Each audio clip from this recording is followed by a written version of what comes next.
Hey there, it's Kristen. And before we dive into today's episode, I have a tiny favor to ask. I'm planning some exciting stuff this year for the podcast and my courses, and I would really love your input. I put together a super quick survey. It's mostly multiple choice and shouldn't take you more than a few minutes. Your feedback will directly shape the content I create this year, so I can make sure it's exactly what you need to thrive in your business without the hustle. Because I know your time is precious, everyone who completes the survey gets entered into a giveaway where 2 lucky winners will get a $50 gift card to Amazon or Target, your choice. It's just a little thank you for helping me make this year on the show the best yet. Head over to kristendoyle.co/survey, or you can find the link in the show notes. The giveaway ends on April 14th, so don't wait too long. Hey TPT sellers, ready to see growth in your business? You're in the right place. Welcome to the Savvy Teacher Seller. I'm Kristen Doyle, and I'm here to give you no-fluff tools and strategies that will really make an impact on your sales. Let's get started, y'all. Hey y'all, thanks for joining me today for this episode all about 3 quick things that you should be doing to get your store ready for the upcoming back to school season and for every site-wide sale. Now, I'm sure we would all like to pretend that it's not happening, but back to school season really is right around the corner. In fact, some of you might already be heading back for some of those teacher in-service days now.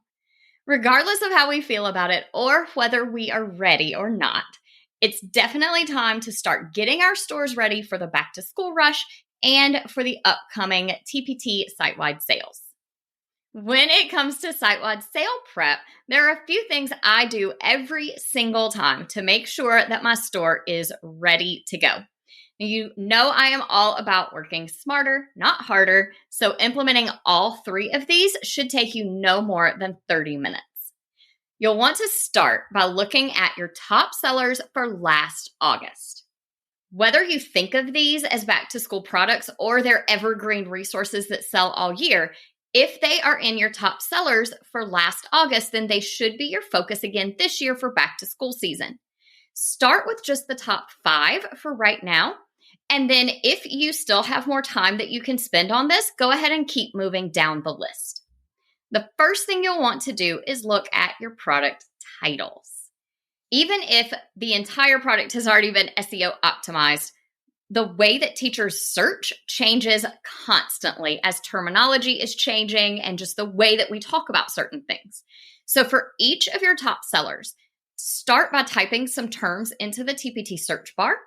And then also do a little keyword research on a tool like Ubersuggest or KW Finder, and make sure that you're using the terms in your product title that are currently trending, because they may not be the same as what was trending last year.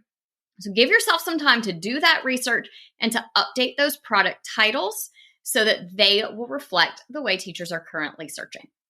Next up, scroll on down your product listings to the feedback section. Take a look at what is there and look for some really good, meaty feedback that you can add in to your product descriptions.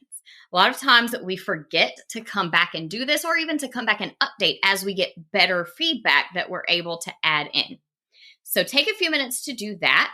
As you are looking, look for feedback that talks about something specific about the product rather than generic feedback that just says, "This was great, I really loved it." Even those that say, "This is one of my favorite purchases on TPT," aren't really that great at helping convert people who are browsing your product listing to someone who's going to purchase. So look for things that are very specific. Features that the teacher liked about your resource, ways that they used it in the classroom, results that they got or improvement that they saw in their students after using your resource. Those kinds of things will make a bigger difference and will really help teachers see how useful and how helpful your resource is going to be for them and help convert them to buyers. Now, once you've identified some good ones, go ahead and copy paste them into your product description.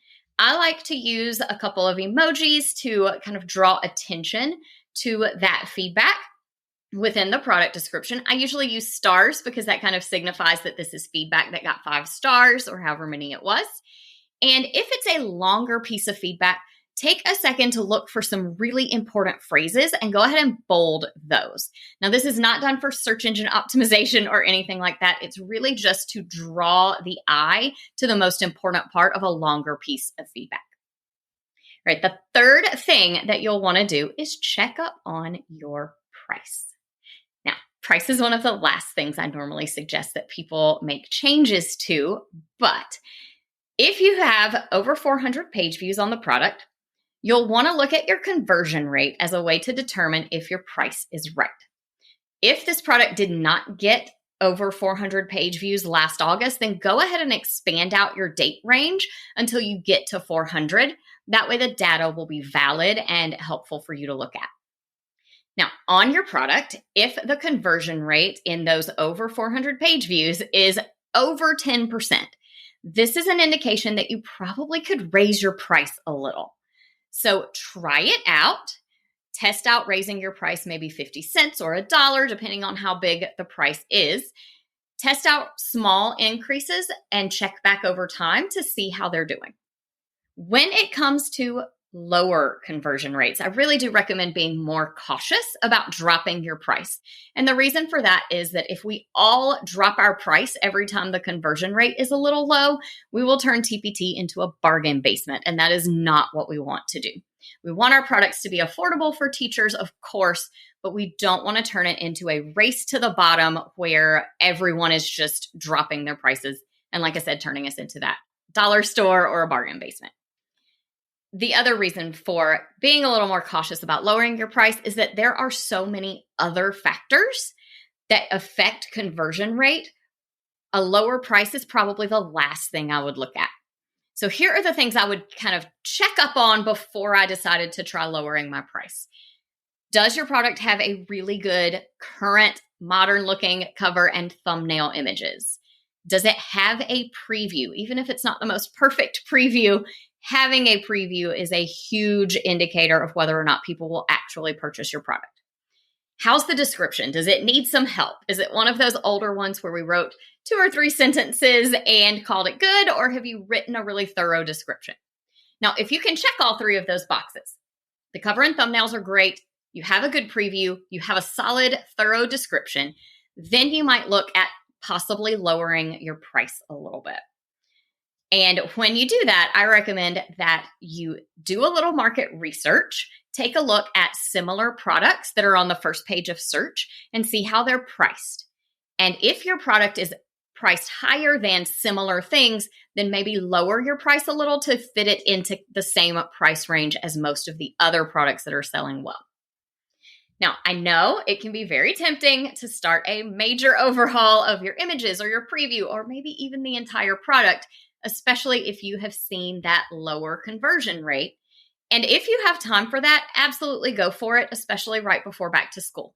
But I also know that sometimes we don't have time for that. So if you don't, then put it on your to-do list for later when you have time.